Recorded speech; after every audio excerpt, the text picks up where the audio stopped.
couple weeks ago, I was with the governor's new soil or water quality and quantity task force, and Governor Pillin threw out almost right away his why has a lot to do with 7 generations. That was mind blowing to me. I hear a lot about like, oh, I want to leave something better for my grandkids.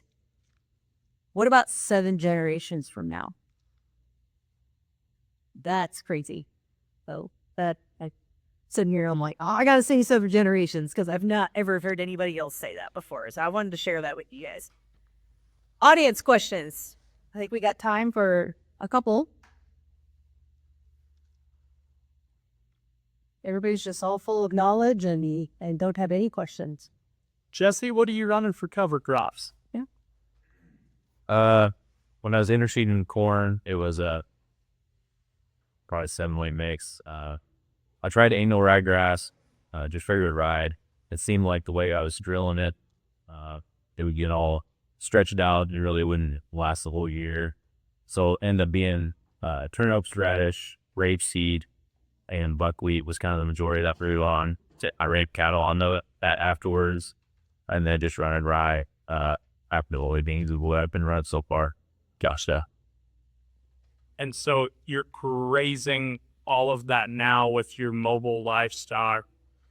So in the mobile livestock barn, actually, working through Green Cover, I just appreciate as much information they put out there. They actually had pre-made mixes they had a spring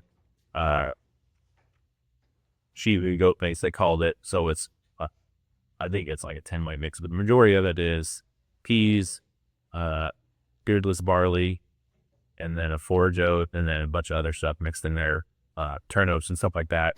And then what I failed to mention earlier is this year I'm growing oats, barley, and then some yellow field peas that I'm actually going to take for harvest, take for grain, and get into probably we'll call it the artisan mineral or, feed business basically. But what I'm feeding my animals as far as pigs is unground, basically those three, and then some other protein sources. So I kind of figured if I'm going to feed for my animals, I might as well grow it. And so after I take that grain off, I'm going to plant a summer grazing mix and then run neighbors' cattle on it and kind of paddock it off so I can still run pivot over top of them, and then end up getting it over to where my cover crop or sod crop or the corn is. So yeah, it's a lot of things going on right now.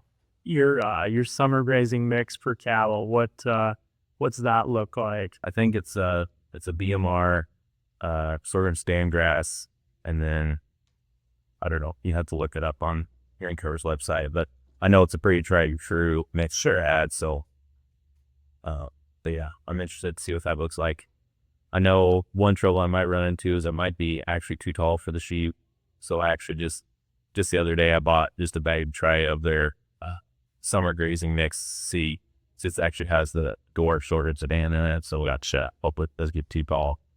But cool. Yep.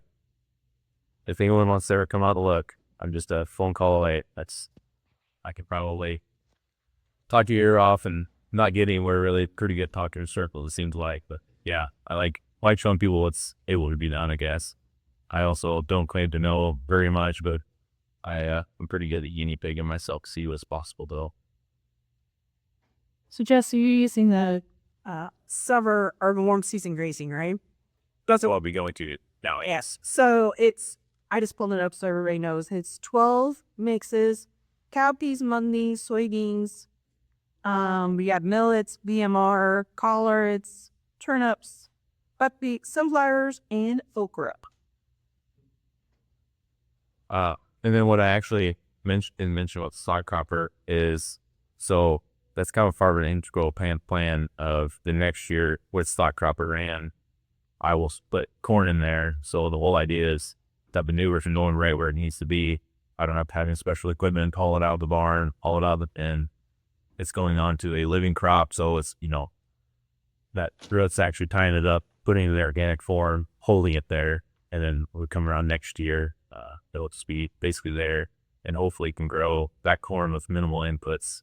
I know guy's name is Zach Smith of the Northern Iowa, and he's kind of the guy that headwind this.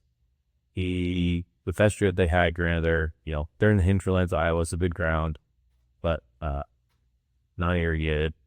And between those rows, I can't remember if it was a 4-row sub or an 8-row, but I think he did 323 bushel on just that manure and maybe 40 pounds of N.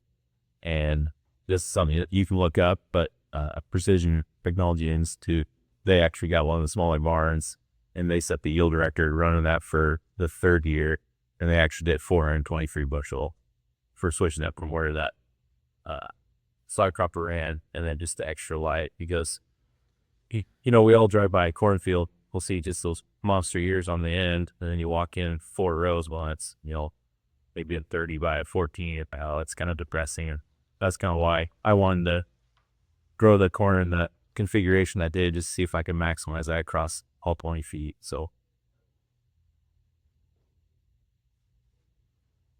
I'm a little curious on your cropping on crop ground, if there's a way of cover crops or your management practices that you're able to correct pH without buying lime. be a good question. You do wonder if you're not having to fly as much chemistry out there. I know my pH, we're pretty good where I'm at. It's between that, low 6s to mid 6s. So really it's nothing too out of whack, but,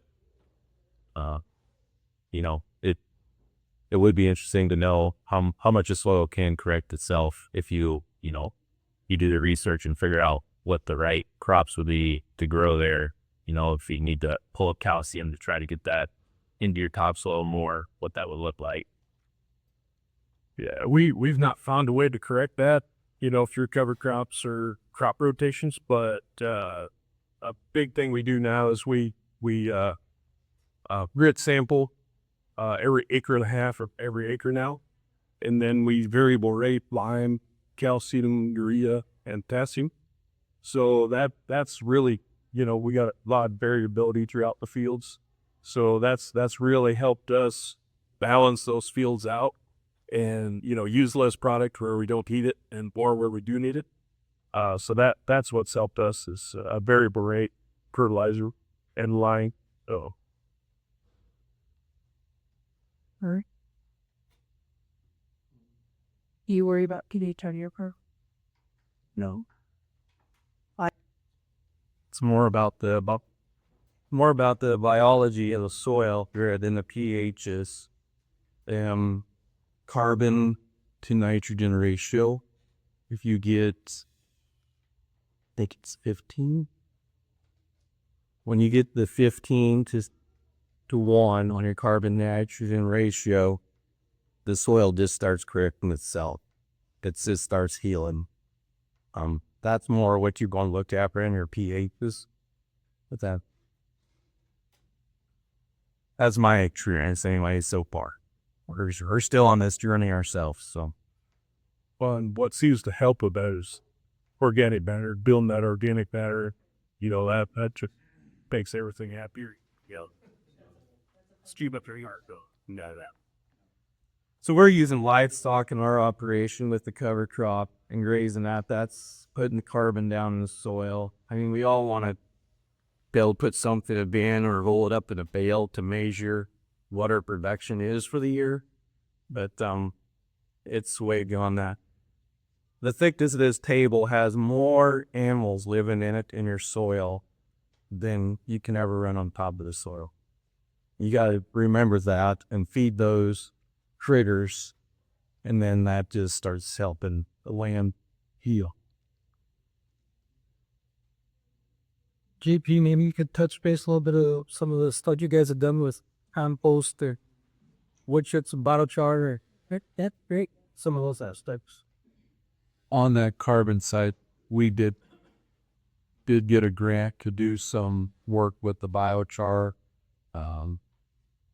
Our problem is the scalability on everything is very difficult. What you're saying about going back to the small, that's when you can tailor, because across some of these fields even, you're seeing such change in the field itself that it takes. For one half, you got to farm it one way, the other half you got to farm it the other way, and then there's that quarter really could be done third way, and that's the way it all is. But scalability in the end really kills it for us at our size, because we can't scale things up and make it work even when we see direct results. We're the kind of like the Titanic with the acres that we've got. It takes a big rudder to turn that ship, and that ship goes very slow. I'm just a little rudder with some of these ideas that you guys are talking about with carbon.